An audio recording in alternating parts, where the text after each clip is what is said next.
Greeting, welcome back to Black Bear News, where we are discussing climate change, abrupt climate change, and things adjacent. And I have to apologize because I realize I didn't do the dual mono thing that I have to do. So yesterday's video is probably on the left speaker, and I apologize. It's just one little extra step that I have to do when I make the videos. I keep forgetting. There's so many things to remember. Oh my God. Thank you always for your comments and discussions. And I'm going to read something, just a little thing that I wrote. And I'm sorry I don't really have it on a website or published anywhere. Maybe I'll put this on a blog post and link it. But I'm just going to read it because something that I was thinking about when I was sitting on an airplane, ironically.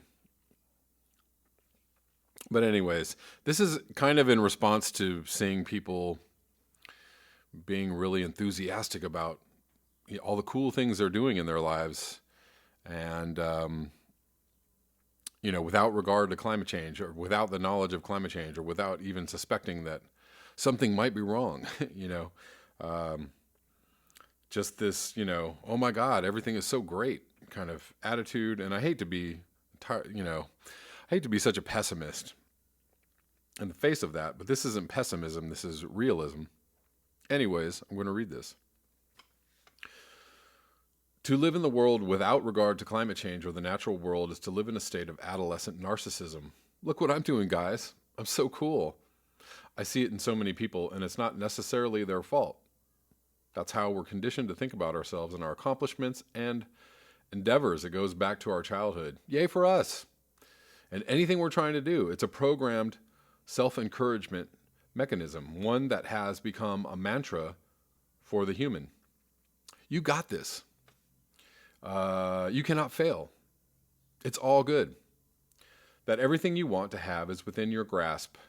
There are no limits. I find myself wondering about this outlook a lot. It seems a bit dangerous to implant people with the thought that they can do anything, and yet so much is accomplished in the face of impossibilities. It seems there is a race between human transcendence and the actual balance of the physical world. Which one will win? I see us losing, unfortunately, but the multitudes will tell you different. I know one thing. We have to stop applauding the blind annihilation of the earth. Maybe start treating air travel with disdain, car buying with contempt. Maybe don't congratulate that third or fourth child. Maybe an eye roll. Or, really? You started a new trucking company. Gross. You went on a cruise to Alaska. You disgusting piece of shit. You just joined the military. Asshole. Drive a big SUV. Get that piece of shit off the road. Jackball. Start cheering the gardens. Applaud those that quit their corporate jobs to become climate change organizers. Wave and yell for bicycle riders. Or stand at construction sites and yell, construction is destruction. Encourage those that don't eat fast food anymore, but who make their own food. Better yet, grow, then make your own food. Those career milestones don't matter anymore. Who cares? Those zeros in the bank probably are a measure of earth destruction you've engaged in. Who gives a fuck about your acting or music career? Can you teach your children how to name plants, how to walk softly among the tall trees, and to respect the insect, the bird, the fish? As friend and teacher, I loathe most human endeavor. It seems so boorish and simple, so self-aggrandizing. Yay for me. Yay for us. Yay for all of us. I say all of this knowing that I still engage in these activities, sometimes wonder at the amazing things that we can do and the amazing things I might do if only I played the game better. If I allowed myself to play the game with gusto. It can't and has never been anything other than hollow for me. Just an act, a role that makes everyone else less uncomfortable, maybe me too. You know how all the self-help gurus tell you in order to grow, you have to get uncomfortable. Well, we as a species need to do a lot of growing, and if we're going to make it through the next few years, it's time for all of us to get a lot more uncomfortable and realize there are limits in this world, and it's a good time to start recognizing and respecting them. Yep. once in a while I get a brain wave, as Richard Grant put it so nicely, a brain wave. And I like to write things down. I realize that maybe that, it's all of those things I was talking about, probably many of them were going to offend somebody, right? And, but you can't actually live in this world at all without offending somebody now, so everybody's offended,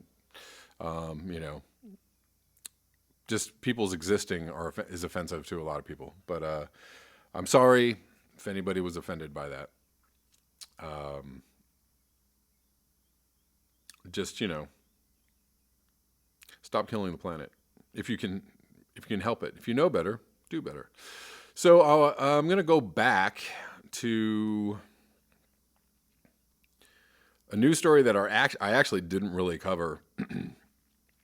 I was talking about yesterday Ireland being the second country to declare a climate emergency. The first country was the UK. This is a little bit older, but this is from the Extinction Rebellion website.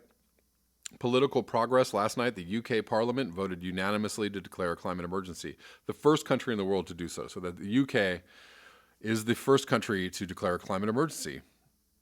Amazing. Thanks to some exquisite acts of sustained mass disruption in London, across the UK, and around the world, along with sterling efforts of the youth climate strikers, Greta Thunberg and David Attenborough, the oncoming environmental apocalypse is coursing through the public and political consciousness. A recent poll commissioned by Greenpeace found that 2/3 of the people in the UK now recognize there is a climate emergency, and over 3/4 say that they would cast their vote differently to protect the planet. We now need to build on this historic decision and maintain momentum to ensure that other demands are met and that we continue to hold our lawmakers to account. So UK being the first country to declare a climate emergency, Ireland being the second. Something is happening. Oh my God. Just when you think nothing will ever happen, and just before everything goes to shit, we have some action. Great. Well, let's see if we can have some more action. So this is also something I wanted to cover, but did not. In the onslaught of climate news and information that seems to be coming our way, it's hard to sift everything out. So this is from ABC News. This is from May 2nd. Congress moves first climate bill in a decade as some Trump allies warm to action. What's happening? For the first time in 10 years, Congress moved a bill to address climate change. House Democrats and 3 Republicans voted Thursday to force President Donald Trump to make plans to sharply curb American greenhouse gas emissions. This is about a week ago. And keep the U.S. in the Paris Climate Accord, which Trump renounced last year. He took that unilateral action. We are affirming that we believe the U.S. should be part of the Paris Climate Accord. Freshman Representative Abigail Spanberger from Virginia, one of the bill's co-sponsors, told ABC News Live. The Climate Action Now Act, that's what it's called, passed the House 231 to 190. It moves to the Senate. Climate Action Now Act. Global climate change is a national security threat. This we already know, and has been identified as such for many years at this point. You don't have to believe it. That's right. Climate change is not something that you believe in or don't. Climate change is an absolute, rock solid, more solid than the Twin Towers being knocked over by airplanes. Is absolutely rock solid fact, and is not something that you believe in or don't believe in. You either understand the facts or you don't understand the facts, or you accept the facts or you deny the facts, but you can't believe in it. Anyways. When the CIA, but she added, when the CIA is telling you it does, when the Department of Defense, the Department of Depends, how about that? You like that one? Is telling you that it does, I think perhaps we should listen to them. The 2015 Paris Climate Accord, agreed to by President Barack Obama, set targets for global greenhouse emission reductions aimed and committed signatories to do more to slow the threat of climate change. In 2017, Trump moved to withdraw U.S. participation in the accord by 2020. The national security implications of climate change are winning the attention of a growing number of Republicans, including several conservative allies of Trump. You know that Trump actually knows that climate change is absolutely a rock-solid fact. This is his stance is purely political and extremely diabolical. If the army, if the armed forces, which he loves so much, have for decades been doing studies on climate change, absolutely know that it's a threat. Not only that, but Donald Trump's golf course in Ireland has been getting upgrades to defend itself against what? Climate change. So he absolutely knows it's real. He's just a lying sack of poop. Anyways,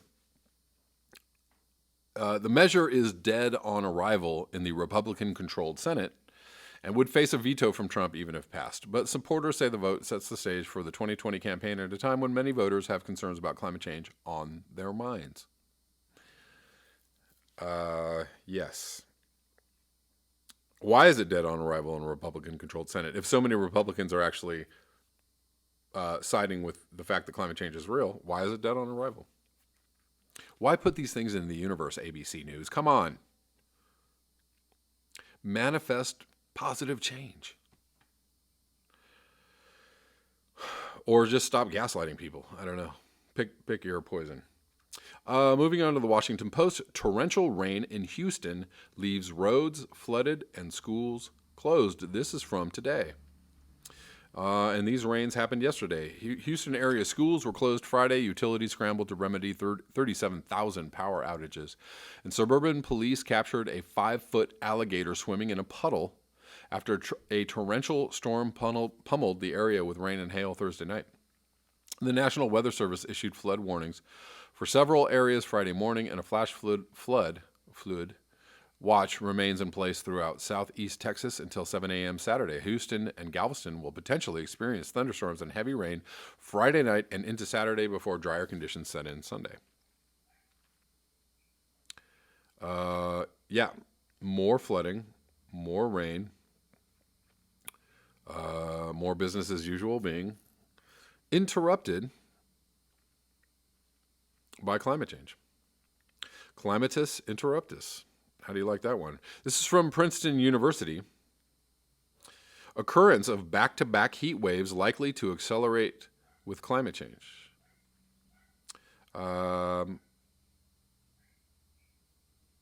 As the planet continues to warm, multi-day heat waves are projected to increase in frequency, length, and intensity. The additive effects of these extreme heat events overwhelm emergency service providers and hospital staff with heat-related maladies, disrupt the electrical grid, and can even cause delays in air travel. But existing studies do not consider the increased loss of life and economic hardship that would come from back-to-back or compound heat waves, which bring cycles of sweltering temperatures with only brief periods of normal conditions in between. Princeton University researchers now have provided the first estimation of the potential damage wrought by sequential heat waves, according to a paper published April 12th in the journals Earth's Future.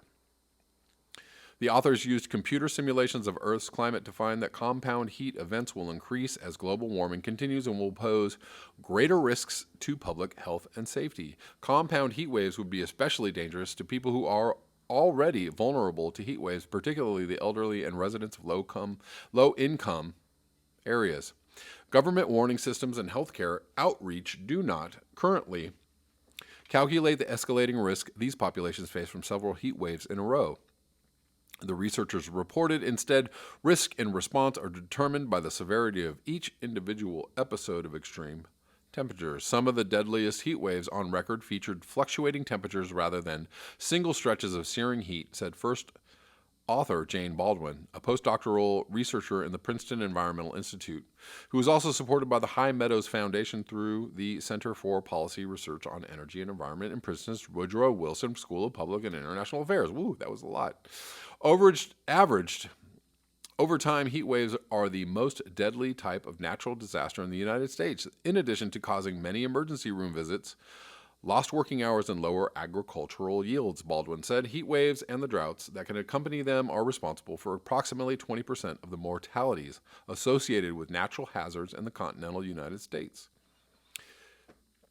However, if you look at the deadliest heat waves in Europe and the United States, many have more unusual temporal structures with temperature jumping above and below extremely hot levels multiple times, Baldwin said. Because of the shorter recovery period between events, the effects of these compound heat waves are often significantly worse than standalone events. Our work begins exploring the implications of compound heat waves if climate change continues unchecked. So basically, the gist of this is it's going to get hot, and then it's going to stay hot. And then just when you think it's not going to be hot anymore, it's going to get hot again, and then everybody's going to go, oh my God, what are we going to do? That is our future, and most likely, unfortunately, our near future. Brace for impact. Brace yourselves. We're going to have to figure out how we're going to adapt to these new conditions, because the new conditions are coming, and there's no superhero or super technology that's just going to be like, boop, we're going to turn it around. None of that is going to happen, at least not right now. So these temperatures are going to be increasing, especially in the lower latitudes. But as has been evidenced in the Arctic is warming 3 times as fast as other latitudes. So it's just going to get hot pretty much everywhere. And stay that way. Unfortunately, this is our future because of climate change. That's all I have for you today. Thank you so much for your eyes, your ears, and your conscience. If you would like to support this channel, you can do so at the links below. Until next time, peace.